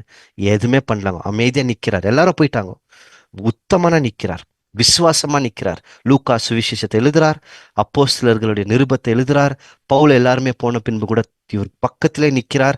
ஆனா நின்ன லூக்கா எங்கேயுமே மகிமையை தேடல, எங்கேயுமே நான் தான் அப்படின்னு தன்னை குறித்து பெருமை பாராட்டாதவர் லூக்கா. அப்போ இந்த பவுலோடைய இந்த வாழ்க்கையில நம்ம இவ்வளோ கதாபாத்திரங்கள் தேவன் முன்னாடி வச்சு காமிக்கிறாருன்னா இந்த சின்ன சின்ன குணலட்சணங்கள் நம்முடைய வாழ்க்கையில் பிரதிபலிக்கணும்ட்டு நம்ம நிறைய வேலைகளை செஞ்சிருக்கலாம். ஆனா எங்கேயுமே நம்மளுடைய சுய புகழையும் சுய கனத்தையும் தேடக்கூடாதான். மாறாக யாருக்கு அந்த புகழும் யாருக்கு அந்த கனம்னு பார்த்தீங்கன்னா தேவனுக்கு மட்டும்தான் அந்த புகழும் கனமும் கிறிஸ்து மூலியமா தான் போய் சேருகிறது. எந்த இடத்துல இது நான் தான் செய்தேன்னு சொல்லி தன்னை முன்னாடி வைக்காத ஒரு குணம் தான் லூக்கா. மார்க் கூட பாருங்களேன், மார்க் நீ பவுல் நீங்க அன்னைக்கு என்ன திட்டிட்டீங்களே, நான் வரமாட்டேன்னு சொல்லுங்க, கூப்பிட்ட உடனே வந்தார். இது அன்பு.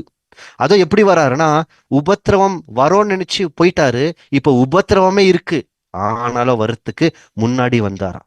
அப்ப நம்ம இந்த சின்ன சின்ன கதாபாத்திரம் தான் லூக்கா மார்க்கு, ஆனா பெரிய பெரிய பாடங்கள் இவங்ககிட்ட கத்துக்கலாம். பெரிய பெரிய பெரிய பெரிய விஷயங்கள்ல பார்த்துக்கலாம். ஒரு இருள்ல உட்காந்து இருக்கிறாங்க, தைரியமா இருக்கிறாரு. லூக்கா வந்து ஏதோ ஒரு புல்பிட்ல போய் நின்று நான் அற்புதங்களை பண்றேன், அப்படி பண்றேன் இப்படின்ட்டுலாம் சொல்லல. அவருடைய பேனா வச்சார், எழுதினார், வசனங்கள் எழுதினார், நடந்த நிகழ்வுகளை எழுதினார். அது நம்மளுக்கு இன்னைக்கு விசுவாசத்துக்கு ஒரு அடிப்படையாக மாறி இருக்கு. அப்ப நாம கூட சில நேரத்துல அதிகமா பேச மாட்டோம், மத்தவங்களுக்கு சத்தியத்தை சொல்ல மாட்டோம். ஆனா ஏதாவது நம்மளுடைய வாழ்க்கையில தேவனுக்காக செஞ்சிருக்கணும். நம்ம இந்த பூமியில மறிச்சிட்ட பின்னாடி நம்ம விட்டு போகிற அந்த காரியம் வரப்போற தலைமுறைக்கு பிரயோஜனமா இருக்கணும். அப்படி நான் என்ன செஞ்சேன் அப்படின்ட்டு என்னைக்கு நம்ம யோசிக்கிறோமோ நம்மளுடைய வாழ்க்கையில செய்ய தொடங்கிடுவோம். இல்லைன்னா வருவோம், கேக்குவோம், போயிடுவோம். இதுதான் இருக்கும். நல்லா கேட்குவோம், நல்லா இருக்குன்னு சொல்லுவோம், அவ்வளவுதான், முடிஞ்சுது. நான் எப்படி மற்றவர்களுக்கு பிரயோஜனமா இருக்கிறேன்? லூக்கா நினைச்சாரா இல்ல தெரியாது. ஆனா இன்னைக்கோட எழுத்துக்கள் நம்ம கிட்ட பேசின்னு இருக்கு. அமைதியா இருந்தார், சைலண்டா இருந்து வேலை முடிச்சார். அப்ப நாம கூட தேவன் ஒரு பாத்திரத்தை கொடுத்திருக்கிறார், ஏதோ ஒரு வேலை கொடுத்திருக்கிறார். அமைதியா இராமல் நம்மளுடைய வாழ்க்கை மற்றவர்களுக்கு பிரயோஜனமா இருக்கணும். விட்டு போன ஏதாவது அது என்னன்னு நீங்க தேடுங்க.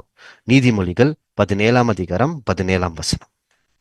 சிநேகிதன் எல்லா காலத்திலும் சிநேகிப்பான், இடுக்கணில் உதவவே சகோதரன் பிறந்திருக்கிறான். எல்லா காலத்திலும் சிநேகிதன் சிநேகிப்பார்.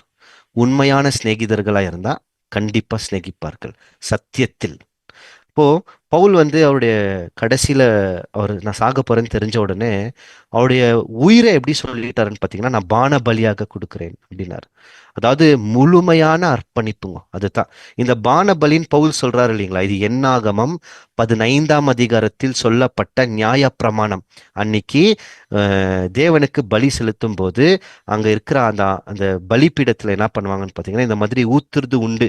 எந்த பலிகள்னா எரிபலி, கோதுமை பலிகள் அதெல்லாம் கொடுக்கும்போது சில இடத்துல வந்து திராட்சை அந்த ரசத்தை வந்து ஊத்துவாங்களாம், வைன் மாதிரி ஊத்திருக்குவாங்க அந்த ஆல்டரோட பேஸ்.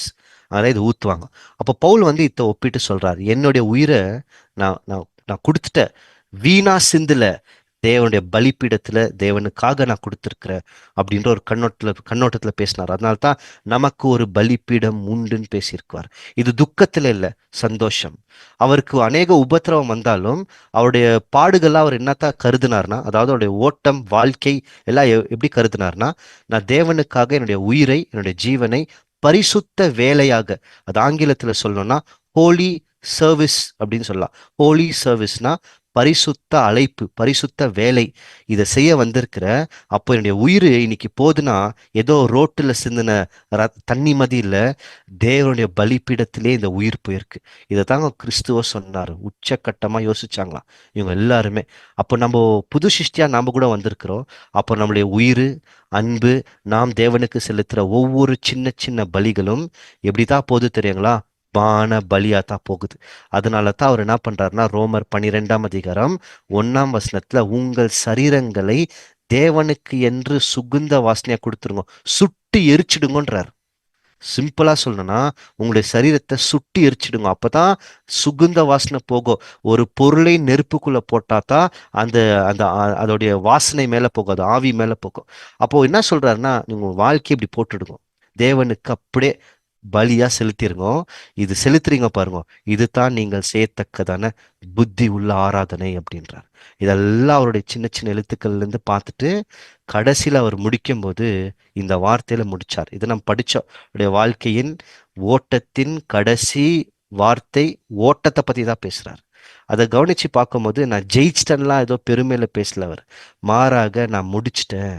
அப்ப நமக்கும் அநேக நேரத்தில் நம்ம கூட ஓடின்னு இருக்கிறோம். நாம கூட அழைக்கப்பட்ட இந்த ஓட்டத்தை முடிவு பரிந்தும் வரைக்கும் ஓடி முடிக்கிறவர்களா இருக்கணும். அப்பதான் நமக்காக வைக்கப்பட்டிருக்கிற அந்த ஜீவ கிரீடமும் கிடைக்கும். ஆனா கடைசி வரைக்கும் நம்மளுக்குள்ள ஒரு விசுவாசம் கொடுத்திருக்கிறார் இல்லைங்களா, அதுக்கு பேரு மகா பரிசுத்தமான விசுவாசம். இந்த மகா பரிசுத்தமான விசுவாசத்தை எந்நேரமும் இழந்து போகவே கூடாது. அது மட்டும் இருக்கணும். எங்க இருந்தாலும் சரி, நீங்க எந்த இடத்துல போனாலும் சரி, உங்களிடத்தில் ஒப்புவிக்கப்பட்ட இந்த ஒரே விசுவாசம் நீங்க இழந்து போவாதீங்க. இந்த ஓட்டத்தை தொடர்ந்து போயினே இருங்க. கூட இருந்தாலும் சரி, இருக்கலன்னா கூட சரி, நீங்க தேவனுடைய வார்த்தையிலும் வசனத்திலும் உங்களுக்கு அவர் நியமிக்கப்பட்ட அந்த வழியில இருந்தீங்கன்னா ஒரு நாள் இல்ல ஒரு நாள் நீங்க போய் கிரீடத்தை அணிஞ்சு கொள்ளலாம். அதனால தான் எபிரேயர் 12:1 சொல்லும்போது வாசிக்கலாம். இன்னொரு 2-3 வசனம் வாசிங்க சிஸ்டர். ஆகையால் மேகம் போன்ற இத்தனை திரளான சாட்சிகள் நம்மை சூழ்ந்து கொண்டிருக்க, பாரமான யாவற்றையும் நம்மை சுற்றி நெருங்கி நிற்கிற பாவத்தையும் தள்ளிவிட்டு, விசுவாசத்தை துவக்குகிறவரும் முடிக்கிறவருமாய் இருக்கிற இயேசுவை நோக்கி நமக்கு நியமித்திருக்கிற ஓட்டத்தில் பொறுமையோட ஓடக்கடவோம். அப்ப யாரை மட்டும் பார்க்கணும்னு பாத்தீங்கன்னா, கிறிஸ்துவை மட்டும் பார்க்கணும். கிறிஸ்துவை பார்த்து ஓடுங்க. நீங்க மற்ற சகோதர சகோதரிகளை பார்க்காதீங்க, என்ன பார்க்காதீங்க, மற்றவர்களை பார்க்காதீங்க, கிறிஸ்துவ பார்க்கணும். அவர் தான் நமக்கு முன்மாதிரி. அவர் எப்படி ஓடினார் அதை பார்க்கணும். பார்த்து பொறுமையா ஓடணும். ஒன்றும் அர்ஜென்ட் இல்லை, நிதானமா பொறுமையான தூங்கிடக்கூடாது. பொறுமைன்றதுக்காக நம்ம ஆவிக்குரிய வகையில நம்ம ஓய்வு எடுத்துடக்கூடாது.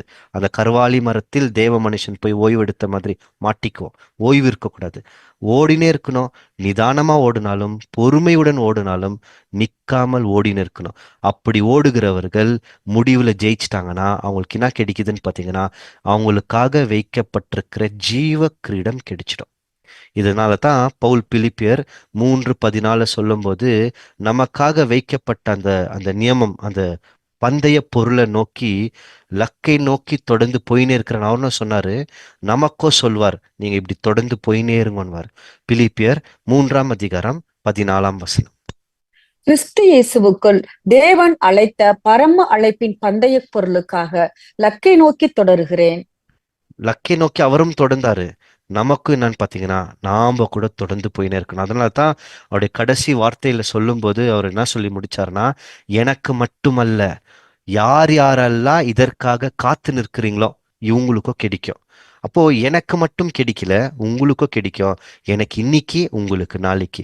நான் ஓடுன மாதிரி நீங்களும் ஓடுங்க. ஆனா யாரை பாருங்கன்னா, கிறிஸ்துவ பாருங்க. இப்போ பவுலுடைய உயிர்த்தெழுதல்ல இயேசு கிறிஸ்து பவுலுக்கு என்ன சொல்லியிருக்குவாருங்க? உண்மையும் உத்தமும் உள்ள ஊழியக்காரன். இதைத்தான் நம்ம மத்திய 25 படிக்கிறோம். உயிர்த்தெழுந்து போகும்போது அவங்களுக்கு சொல்ற வார்த்தை அதுதான், உண்மையும் உத்தமும் உள்ள ஊழியக்காரன். இந்த வார்த்தையை நாம் வாங்க முடியுமா? என்னுடைய வாழ்க்கையில் நான் வாழ்ந்து முடிச்ச பின்பு நான் உயிர்த்தெழுந்து, ஒருவேளை உயிர்த்தெழுந்தேன் என்றால் முதலாம் உயிர்த்தெழுதல்ல, அப்போ கிறிஸ்து என்னை பார்த்து, உத்தமம் உள்ள ஊழியக்காரனே, உன் எஜமானுடைய சந்தோஷத்தில் வந்து பிரவேசி அப்படின்னு சொல்வாரா என்பதை மனதில் வைத்துக்கொண்டு, அப்போஸ்தலனாகிய பவுலுடைய இந்த கடைசி ஓட்டம் நம்முடைய வாழ்க்கையின் தொடர்ச்சி ஓட்டமாக கருதி, நாம் கூட நம்முடைய ஓட்டத்தை வெற்றிகரமாக முடிப்பதற்கு தேவன் தாமே நம்ம அனைவரையும் ஆசீர்வதித்து அவருடைய சத்தியத்தில் வழி நடத்துவாராக. நன்றி, வணக்கம்.